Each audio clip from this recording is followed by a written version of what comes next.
Oke, pertanyaan selanjutnya ya. PT melanggar PKB, sanksinya apa? Jadi suatu perusahaan memang yang berwenang dan harus ya berkewajiban membuat PKB, perjanjian kerja bersama, tapi dilanggar sendiri. Ya, akibatnya berurusan dengan disnaker, ya, atau perundingan bipartit dengan serikat buruh atau buruh yang jadi korban itu sendiri yang dilanggar haknya, seperti itu. Perlu tidak sertifikasi untuk hukum kontrak? Bentar. Ya, thank you.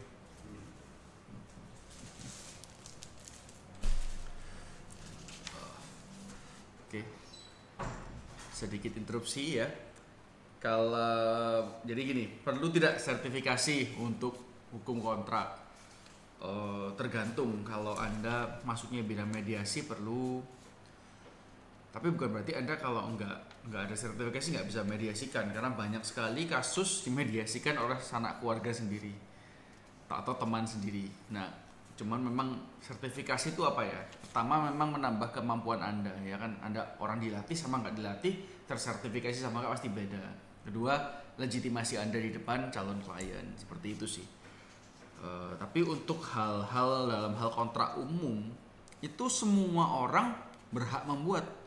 Aturannya 1338 sama 1320. Selama dia orang cakap hukum ya bebas berkontrak.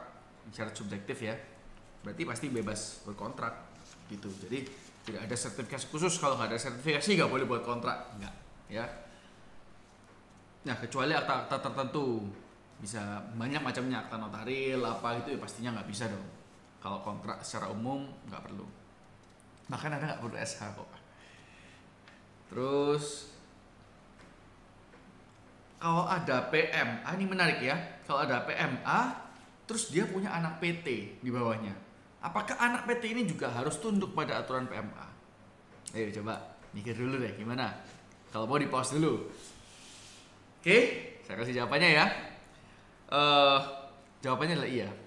Karena di peraturan PMA itu tahun 2016 kalau nggak salah, itu Anda bisa lihat syarat definisi PMA itu perusahaan yang sebagian atau seluruh pemodalannya adalah berasal dari asing.